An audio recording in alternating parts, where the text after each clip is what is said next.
Welcome to Extraterrestrial Reality. Today I'm going to talk about the third episode of the new Netflix documentary series called Encounters from Steven Spielberg's Amblin television. The third episode is called The Broadhaven Triangle. Now, I've already done podcasts about the first two episodes. The first episode was called Messengers, and that focused on the 2008 Stephenville, Texas sightings of a giant craft. And then the second episode dealt with the 1994 aerial school incident in Zimbabwe. And now this third episode deals with this Welsh village, Broadhaven, where there were many people that had very strange encounters with extraterrestrials, UFOs, tall extraterrestrials, 7 to 8 to 9 foot tall beings, men in black. This episode had everything. I really enjoyed it a lot. It's a story. We got to see a lot of the witnesses, first-hand witnesses to this. A lot of these people were children back then in 1977, and it all started actually at a school in Broadhaven, an elementary school, where a bunch of kids, 16 kids, saw a flying saucer outside the school in broad daylight.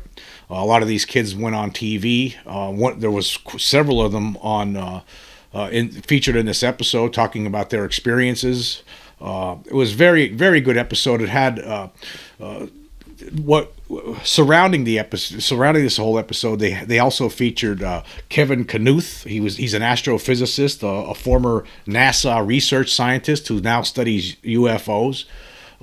He made some interesting points in this episode. He talked about how he thinks that it's more of just a matter of the stigma, potentially, why people don't want to really research this whole subject. He talked about how it's also, he believes, it could be something to do with that people just don't want to go there. It could be too scary. He says maybe it's they're a little bit scared. It's maybe people don't want to know the truth about what this whole phenomenon is about, because when you stories like the Broadhaven Triangle, which basically is a triangular area in this Welsh little village called Broadhaven, where all these crazy things were going on, particularly in 1977.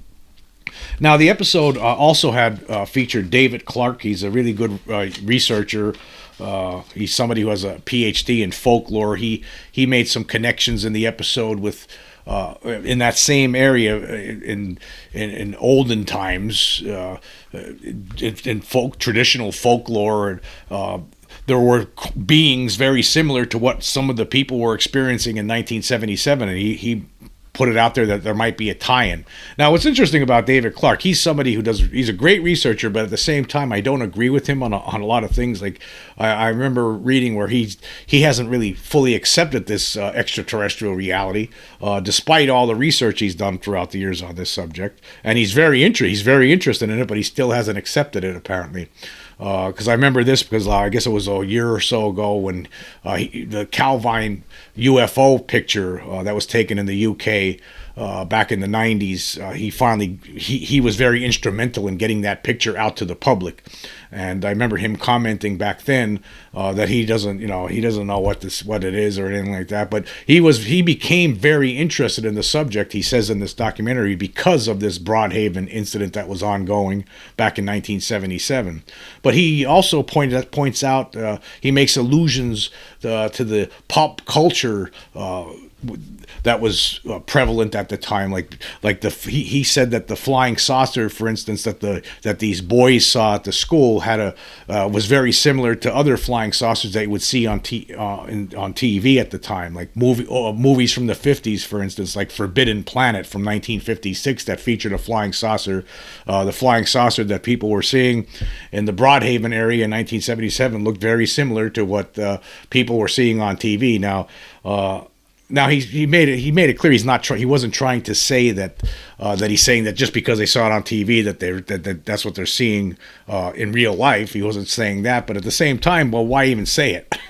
I don't understand it. I mean, I think And also another thing that was pointed out was 1977 was a big year, like for movies like Star Wars came out in the summer of '77, and Close Encounters of the Third Kind from Steven Spielberg was released in December of 1977. But it was a big year for that kind of for science fiction, but at the same time, the Broadhaven stuff started earlier in the year. It started earlier in the year before those movies came out. So I don't know how you could tie all that in together like that, but that was some of the things that Clark was pointing out.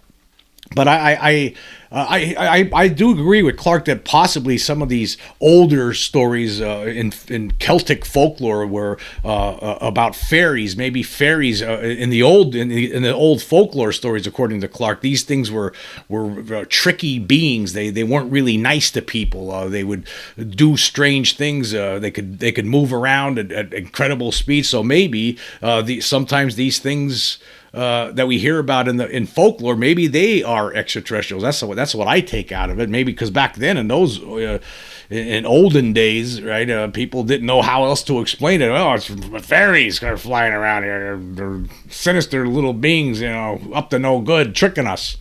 Like for instance, there was this one incident that was talked about in this documentary where a farmer, Billy Combs, all of his cows, a whole herd of cows that he had on his farm, they were all locked up for the night, and then he gets a call from his neighbor saying, "What are all your cows doing on my farm?" Somehow they were transported to somebody else's farm miles away instantly somehow. He doesn't know how it happened.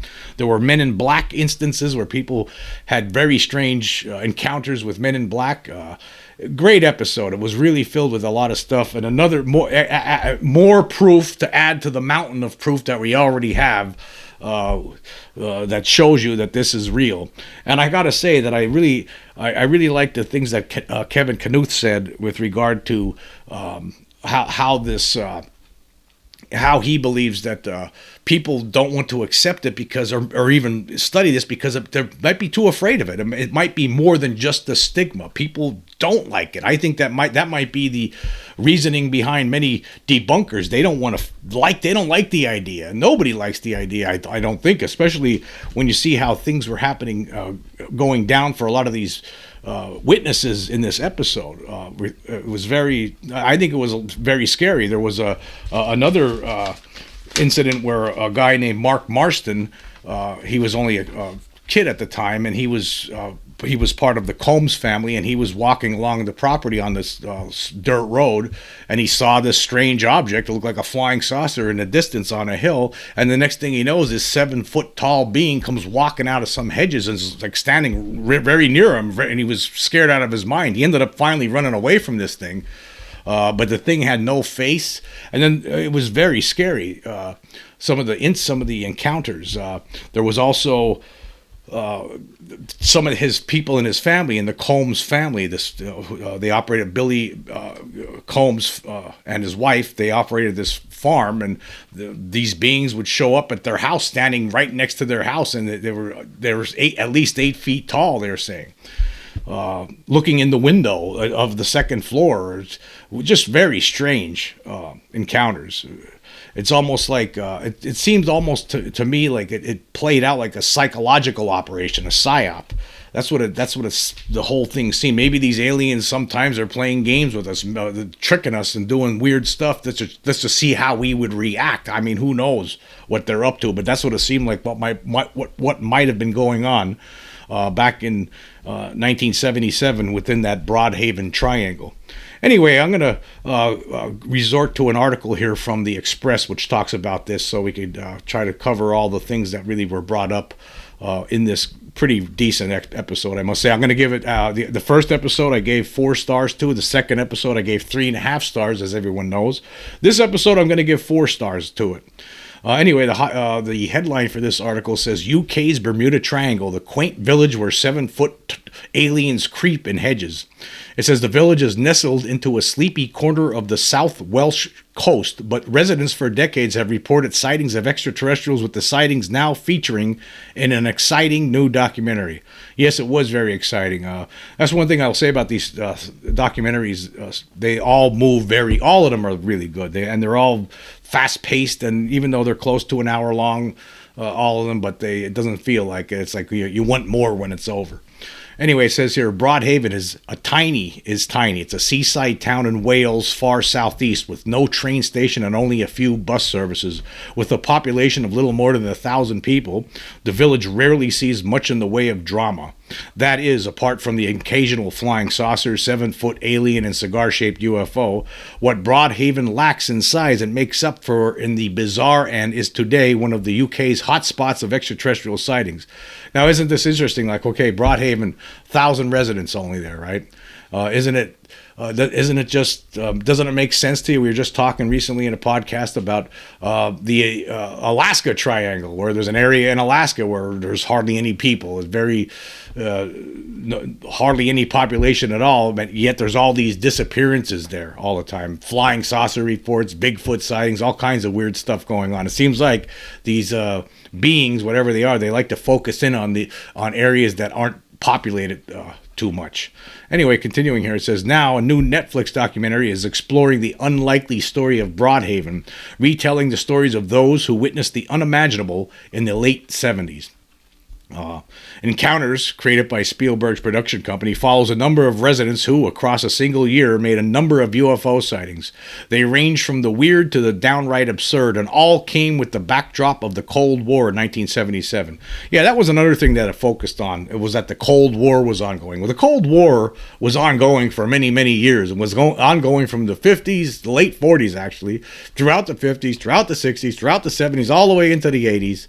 So it wasn't like that 1977. That's when the Cold War was happening. But for some reason, they always people want to seem to tie in the Cold War with UFO sightings for some reason. But guess what? There's no Cold War right now, and guess what? There's still UFO sightings. So I don't know why that's always seems to be something that needs to be talked about at the same time with UFOs, because long before the Cold War started, there were UFO sightings, and now that the Cold War ended with Russia, it's been still the same old story. Anyway, continuing here, it says, distrust and paranoia between East and West was at its peak back then, and fantastical films like Star Wars and Close Encounters of the Third Kind, the latter made by Spielberg, were hits with the public.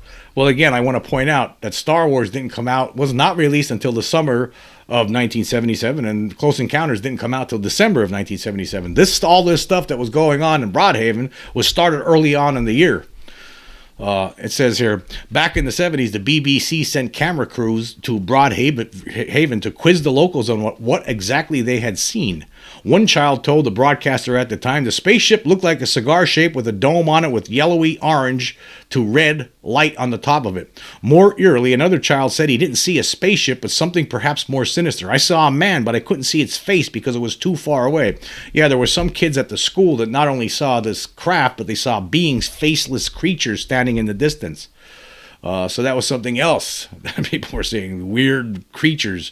More than 45 years later, the 10-year-olds who first reported the UFO sighting stand by their stories, slapping down any suggestion that their imaginations had got the better of them. One 57-year-old David Davies said he was initially skeptical when his friends at school claimed to have spotted a spaceship in the village. And this is something that he said during the episode. He says, I totally regarded the story as being nonsense, as to me, flying saucers didn't exist. They were in bad 1950s sci-fi movies or in tabloid newspapers. Driven to prove them wrong, he set out into the depths of Broadhaven, but saw exactly what he hadn't planned for. He said, from behind some trees, this thing popped up in front of me. It was silver, cigar-shaped, and about 45 feet long, and there was just this thought that came into my mind that I had to run away. And then later on, when he talked to his mom about this, she believed him. He says, mothers can tell when you're lying, and mine was absolutely convinced what I was saying was the truth. And then it goes on to say here, it says, gripped by the UFO pandemonium, local schoolteacher headmaster Ralph Llewellyn rounded up the kids and asked them to draw and write an account of what they saw, making sure to separate them when they did. And Davies pointed out that it's not like today. There's no social media or mobile phones back then, so there was no opportunity for any of them to have collaborated with each other. So they all draw these drawings, and they all look very similar with this saucer with a dome on top with some windows on it and a red light on the top. They all drew the same basic thing. But then during this, you had this David Clark come out, the researcher David Clark, and he's saying, well, Forbidden Planet was at the time that in addition to other movies like The Day the Earth Stood Still and Close Encounters of the Third Kind, even though Close Encounters wasn't going to get released until later in the year.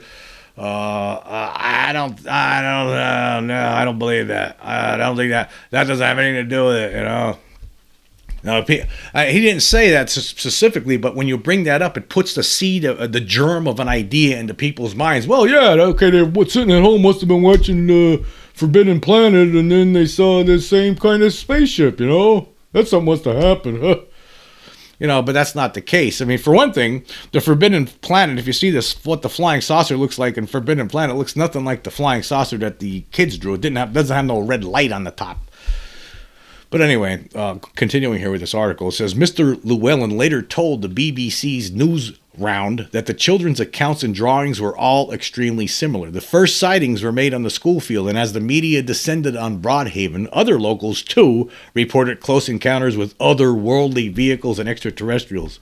Months after the school sighting, hotel owner Rose Granville reported seeing a spacecraft just as she settled down to bed. Yeah, there was the Granville family. They operated this Haven Hotel there in Broadhaven, and they were seeing a lot of things. It was near the Coombs farm, right? And so they, at one point, the Granvilles were, in the middle of the night in this episode, there was a big light show. There was a light shining through their window they could see it from their hotel, and they looked out and they saw this big craft, and they contacted the Coombs, and the Coombs said, yeah, we're seeing the same thing. And then later on, the thing took off. The Coombs actually reported that it went into this big rock island out just in the ocean off their coast there. They actually saw this rock open up and the craft go inside it. Unbelievable stuff, but multiple witnesses saw these things, in addition to beings. Continuing here, it says, she looked through the window and saw this sort of thing hovering, her daughter Francine told Encounters. These two figures came out of it. They looked a little unsteady. This was the first encounter that they had, the Granvilles had. It says, she said they had very long arms and legs with no facial features, and that the spaceship had left scorch marks in the ground from where it had landed. A later release of the government's so-called X-Files showed that Rose had written to her local MP, in which she said the event had left me greatly agitated and disturbed, and not the least bit desirous of another encounter. A month or two later, Mark Morstan, who lived a few miles around the Marlows Peninsula, claimed not only to see a spaceship, but that he had come face to face with a creature. Claiming he saw an upside-down saucer in a glow during a walk alone near his house, he said, this thing stepped out of the hedge. It was a good 7 feet tall. It had a silver suit with a motorbike visor as a face. I thought, that's not a man. No way is that a man. It started walking toward me, and I thought, this is not happening. I was quite scared. It kept walking, so I legged it. The next day, Mark returned to the site with his dad and said they found a huge footprint in the mud too big to be an ordinary man, with his uncle later telling a TV reporter that they saw an 8-foot featureless silver figure outside their farmhouse. Yeah. Now, all these people weren't having hallucinations, and it wasn't because of the pop culture at the time. Pop culture is always going. Something's always happening, right? So it has nothing to do with that. But anyway, I just want to say I highly recommend this episode. I really think it was the whole series. It's very intriguing, fantastic, and I enjoyed it very much. I don't want to talk too much more about it because I don't want to throw too much. For the people who haven't seen it, I don't want to ruin it on you. I highly recommend checking it out. But getting back to what Knuth said, Kevin Knuth, the former NASA scientist and astrophysicist, that we just don't want to face this. A lot of us just, I think that's the truth. I think that some of us are just too afraid to talk about it. And when you hear stories like this is probably part of the reason. Particularly one of the scariest things of that whole episode was the Granvilles, 2:00 in the morning, they get a knock on the door, and there's these two men in black standing. They didn't even hear a car coming up, right? But next thing you know, 2:00 in the morning, you're getting a knock on the door by two guys dressed in black suits, and they looked exactly the same. And they had no wrinkles on their face, and they looked like they were made of wax. and they're standing there asking them these weird questions, and then they didn't want to, the Granvilles didn't want anything to do with them, and then these guys eventually just left. They never left them in the house. They got in the car, and the Granville said that the car just disappeared. And then when they were talking to the Coombs family, which was nearby, they found out that at the very exact time that these guys showed up at their house, they had actually showed up at the Coombs farm at the same time, knocking on their door at 2 o'clock in the morning. So how the hell does that happen? What are these things? What is going on there? It sounds like some sort of an extraterrestrial psyop. But yeah, I thoroughly enjoyed this episode.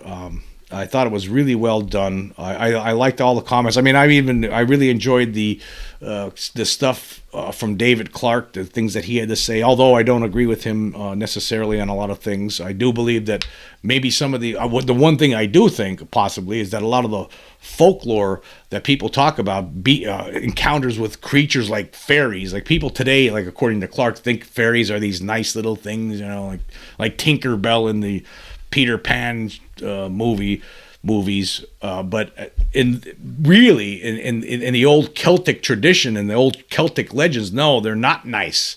They're more they do and act more like these beings were acting in 1977. That's what that's what they're like.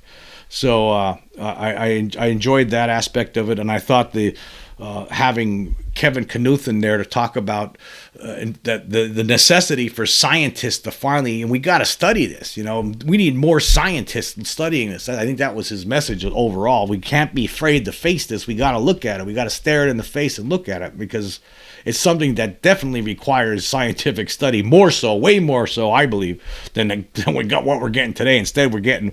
I don't think anybody should worry about the debunkers, the stigmatization, anything that people say. Scientists need to step up to the forefront here, and there are some, as we know. I mean, there are people like Gary Nolan and Avi Loeb. I mean, there are people that are stepping up to the plate, but more so probably today than any other time in the past. But we need more of that. People need to say, you know what, something's going on here. There's most certainly something going on. There's no way, for instance, anybody with half a brain should realize that the Congress wouldn't be doing all the things they're doing unless they knew something more than what the public knows right now. They've obviously seen enough behind the scenes to understand that there's most certainly something here, and it's time for the public to know about it. It's time that we get over this hump and face the reality of it and forget about the fear. I mean, yeah, stigma and all that stuff, that's one issue that people have. But at the same time, I think Knuth is right. That I do think that some people fear this whole thing. They don't want to face it because it's too much, too scary. But I think we got to get beyond that. I mean, I'm scared of it.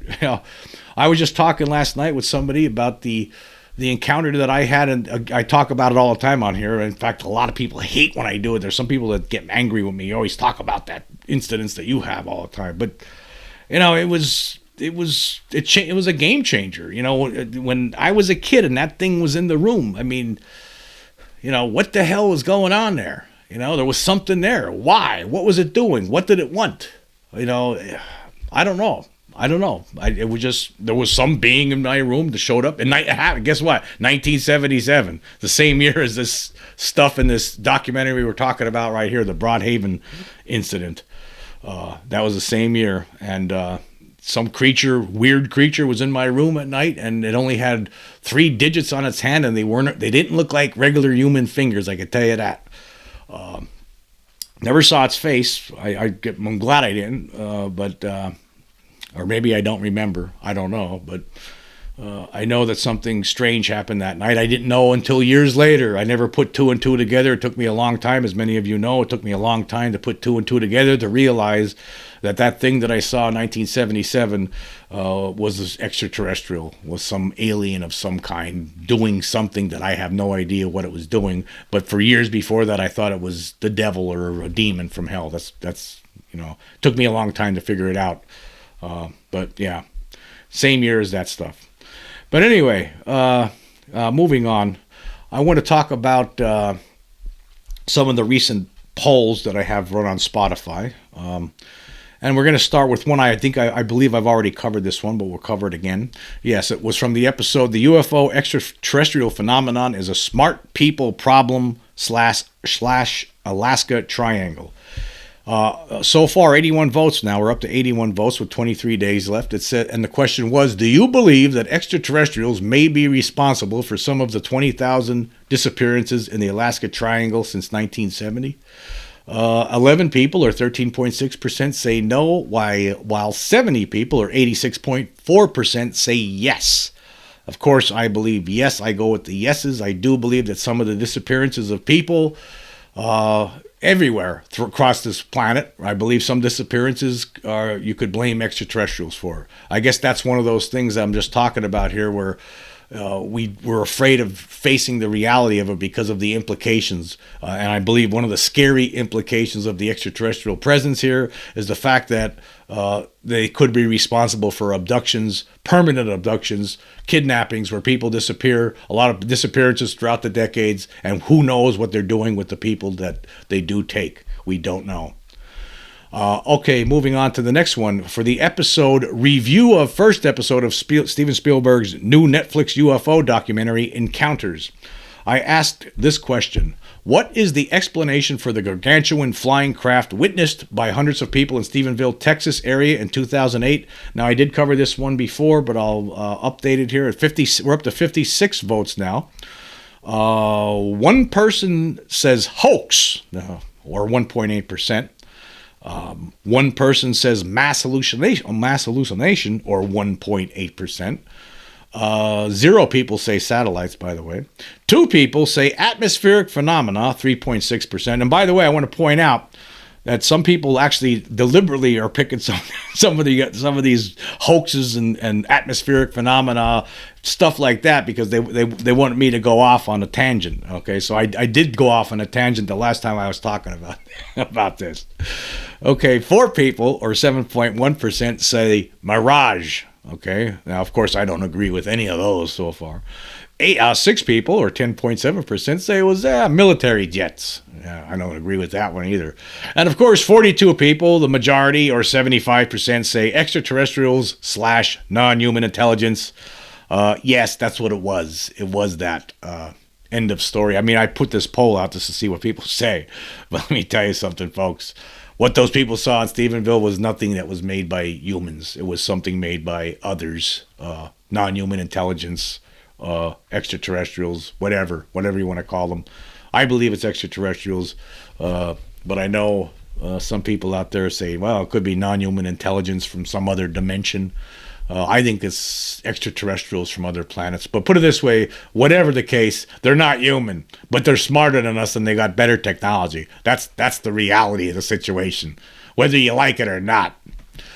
Okay, and then for the most recent episode, Cape Town man lies about the Ariel School UFO incident in episode 2 of Spielberg's Encounters.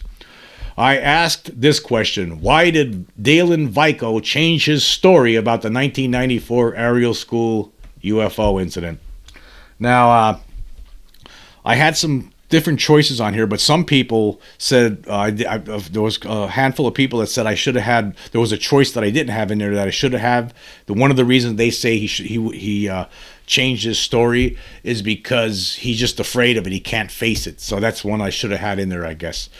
The guy was definitely lying one way. This is the first time this guy's ever been depicted in any sort of documentary that I know of. I've watched the Ariel Phenomenon, which was the documentary last year that was released. He was not in that. I saw lots of different interviews with the kids from in different documentaries. I don't believe I've ever seen him in any of them, right? This is the first time I've seen that guy. Apparently he did get interviewed for the movie Ariel Phenomenon, which was released last year, but that interview took place in 2008, and Randall Nickerson, the creator of that film, of that documentary, did not in the final edit, he did not include Dalen Vico's comments, but Dalen Vico had said in 2008 that there was something weird going on, but his segment was not included in that. Now He is included in this new Netflix documentary, but I think that he said that, I believe one of the reasons that he did this, right, that he said this because he wanted to ensure that he does get his face in a documentary now. By saying something different than everybody else is saying, that gave him that opportunity. I would have to believe that the producers of this latest documentary felt compelled to include his comments on this. And as you all know, I'm not going to get into all the reasons why the guy was lying again. If you want to know that, if you didn't hear that latest episode, I talk about it there. But I think that this guy most certainly lied. There's no question. But let's look at what the results are so far. So far, 61 people have voted. 3 people, or 4.9%, say aliens replaced his memories. Now, I threw that in there as a little joke. I don't believe that. But I'm sure, well, maybe, what do I know? Doesn't make me right. But hey, maybe 3 people say aliens replaced his memories. 4.9%. I don't agree with that one, but that's what some people say. 7 people, or 11.5%, say it's debunker mischief. Is it possible? Is it possible that some debunkers got his name from someplace and said, yeah, go ahead. Yeah, we'll throw you a couple of bucks. Hey, who knows? I don't know. Maybe. And then see 9 people here, or 14.8%, say he held a grudge. Could be something to do with that. Maybe he held a grudge because he thought he was going to be in one of these documentaries before and he never was. And hey, you know what? I'll make sure I get in the next documentary. I'll say nothing. I'll say I made the whole thing up. It was all a big prank and they all fell for it. Yeah, that could be it. That could be it. Okay, 19 people, or 31.1%, say it was a fame opportunity. Of course, yes, could be. Yeah, maybe he was looking, to get his picture out there. Maybe he thinks this will give him, his three minutes of fame. Could be. I don't know. He's definitely lying. There had to be some reason for it, right? And then the biggest one, the majority of people, 23 people, or 37.7%, say it was a money opportunity. Of course, money. Everybody